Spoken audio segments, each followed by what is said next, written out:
I'm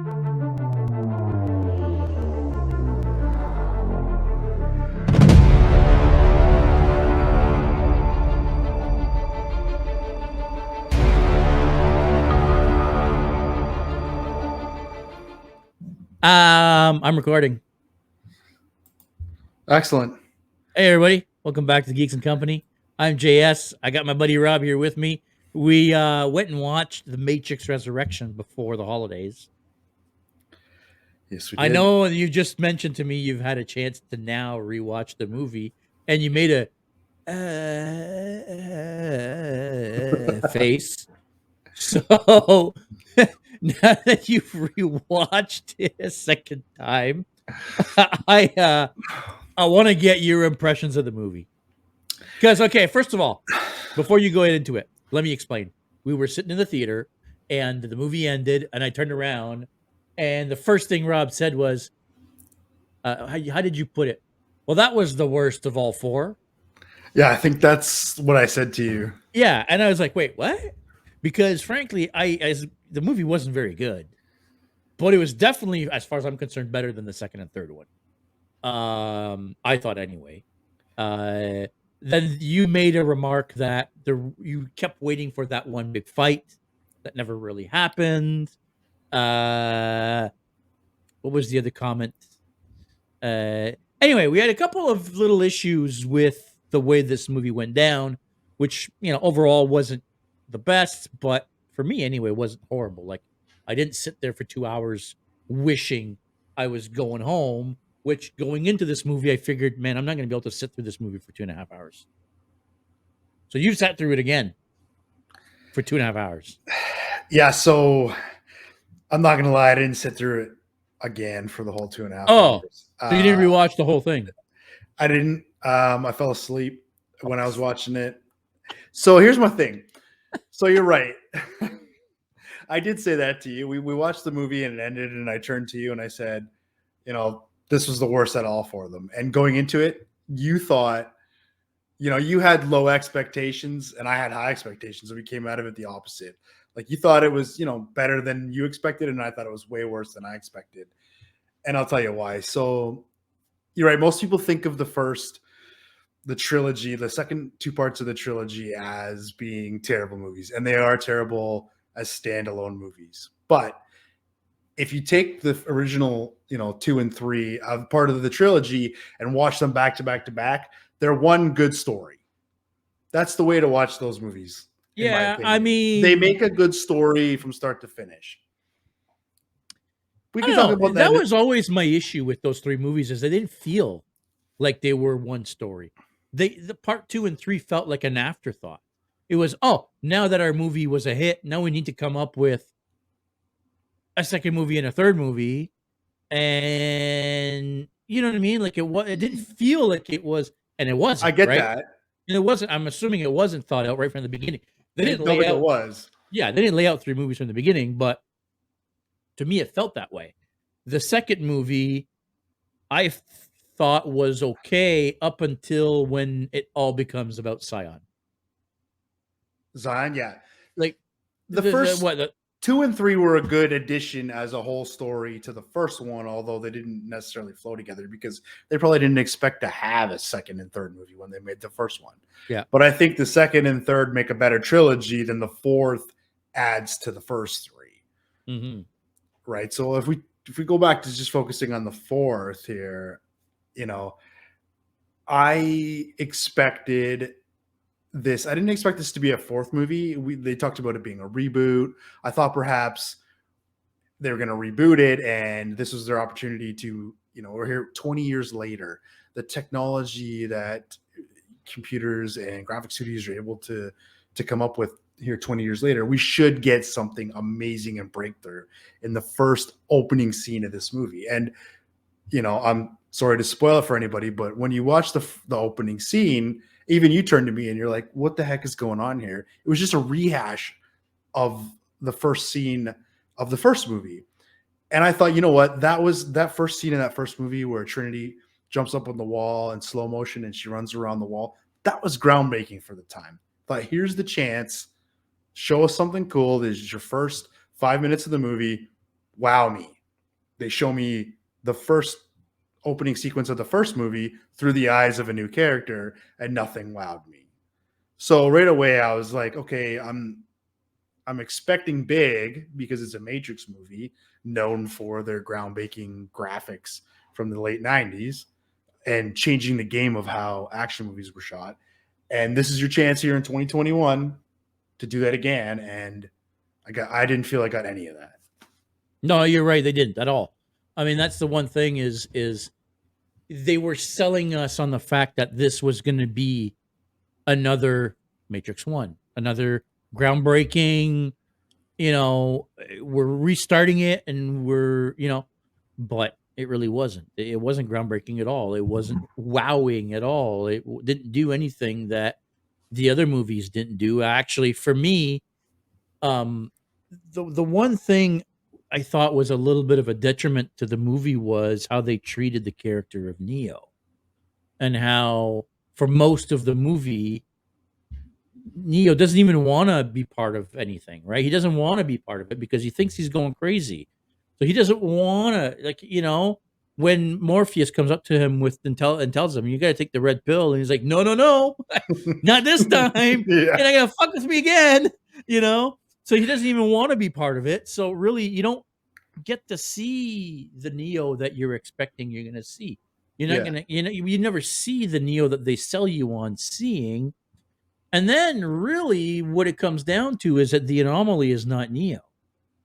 The anomaly is basically a combination of Neo, Trinity, and Smith. And Smith, yeah. Is what it is. It's what they're telling you now, right? Is Neo's no longer the anomaly. Neo's no longer the chosen one. They are the anomaly, right? And it's like, okay, but now, like, Yeah, it's like what? Neo and Trinity make up the yin and Smith makes up the yang, and you're like, what? Yeah, I don't know. That was the one part that I didn't like. The other part I didn't like is if you're gonna keep Smith in the movie, I mean, for crying out loud, hire I forget his name now. Hugo Weaving. Hugo So Weaving.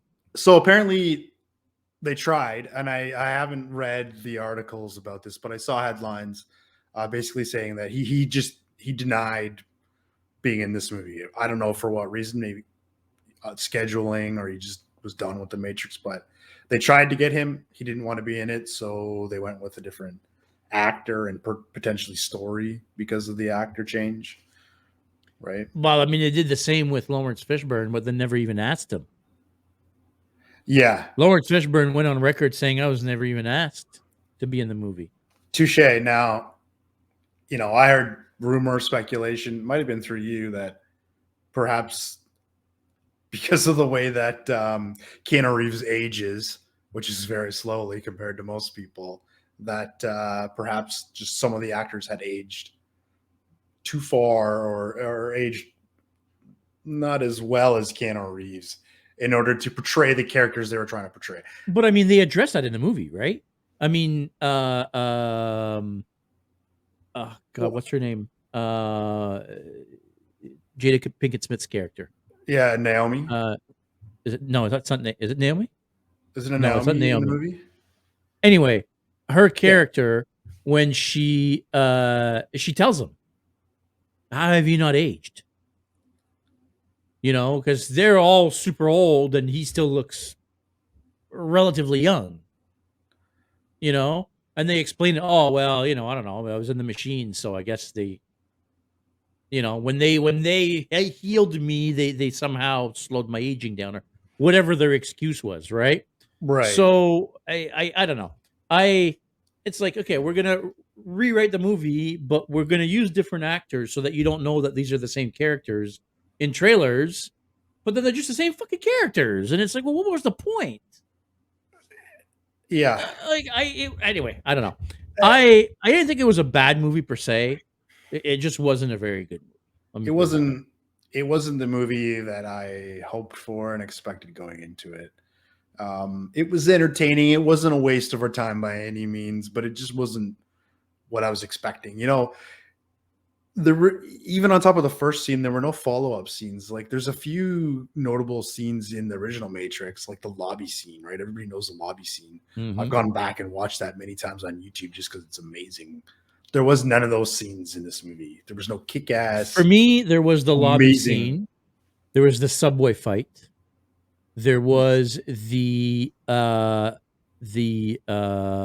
albino twin motorcycle chase Yeah, on the highway, on the freeway, which on you're the never supposed to go freeway. on. Yeah, in the second movie. Um, There's the Merovingian fight when they first go to see the yes, Merovingian. in He's the club. fighting like in the on those two stairwells, right? Yeah. They fight those guys in the Resurrections movie, but it's nothing close to what they did No. in the third one or the second one, No. right? So there's none of that. Their innovation on movie filming sequences seem to be the shaky cam, right? Like when whoever took the red pill, like there was a couple of characters in that movie that took the red pill, Morpheus and Neo. And when they took the red pill, it was like, they were simulating like a shaky version of, oh, he's tripping out, that you could have done in the late 80s, right? I just I didn't get any bullet time from this movie. That was their bullet time, right? Well, they did give you bullet time, but they used it as a plot device, right? How not the architect, but The analyst. the analyst, how he Yeah. could go into bullet time and essentially stop time where he can move normally and everybody's stuck in slow motion, right?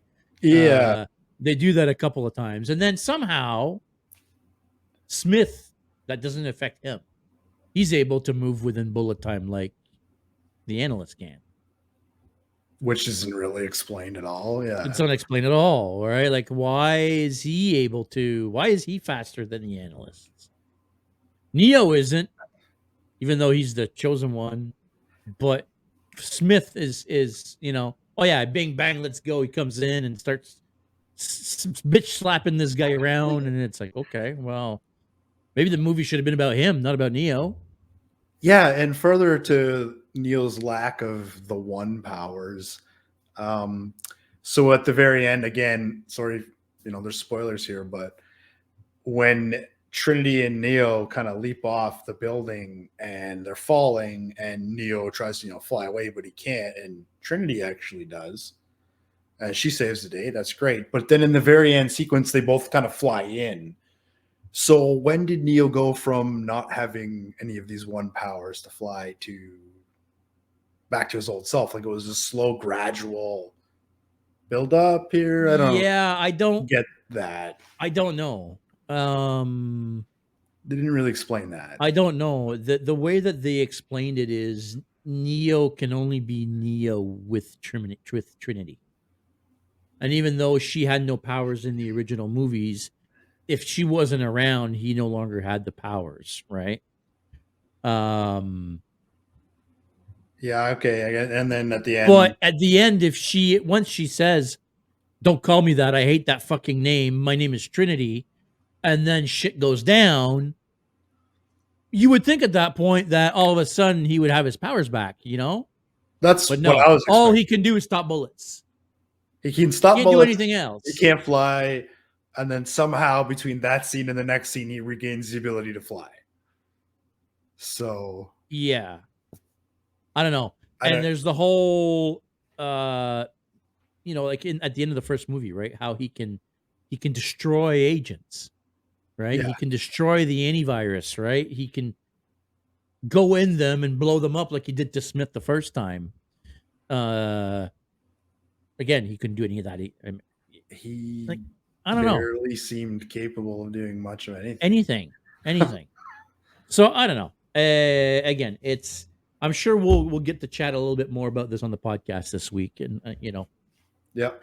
I wanna get to a little bit of the similarities and, like you said, the scenes that you see at the beginning of the movie. Forget what her name is. Um, Chick Bugs. from Bugs. Yeah, Yeah, yeah. how she's seeing. Anyway, I want to talk about a lot of those things, but yeah. I'm sure there's a ton of stuff we're missing. I'm Oh sure. yeah, oh yeah. But yeah. So overall, for me, it was okay. It wasn't a waste of time. It wasn't horrible like everybody's making it out to be online, but it wasn't. Yeah, it was nowhere close to the first one for me. It wasn't a good continuation of the story, nor was it even a good reboot. It wasn't a waste of And that's time. the problem, I think, and I see where you're coming from. Is you're right. Whereas the second and third were at least a continuation to the story, this one really wasn't. Not It was really. just about Neo finding Trinity. Wasn't about the story of the Matrix, really. Not really. That was a side story and assumed you knew all of the history of the first one and understood it, and that there might be a seventh Matrix, and this is the seventh Matrix. And the game being another level of the Matrix. We're not even getting into that one yet, but Well, yeah, because in this version of the Matrix, the previous version of the Matrix was a game that Neo created, or at least he thinks he created. he thinks he created the last version of the Matrix as a game. I think it existed as a version of the Matrix, but in order to keep Neo like subdued in his storyline, his memories The Matrix is a are game. recreated as a Yeah. game. That's how they keep him contained. Yeah. Yeah. So he remembers it, but they're just making it out. Oh yeah, you're just crazy because now you think it's real, but it's not real. It's just a video game. It's a video game you created. Yeah. That's the MacGuffin right there. So Yeah. Anyway, Yeah. it wasn't what I hoped it would be, but it wasn't a waste of time. Yeah, I feel exactly the same way. But I want to hear what everybody else had to think or has to say and thought of the movie. I'm sure everybody's seen it by now, or at least anybody that was going to see it has probably seen it by now. I'm not even sure how well it did at the box office. I haven't even looked that up, but let me know what you think. Leave some comments down below if you thought this was a great movie, if you thought this movie sucked. I'm kind of in between. It sounds like Rob is kind of in between as well. But that'll be it for now, everybody. Stay geeky. We'll actually see you in a couple days.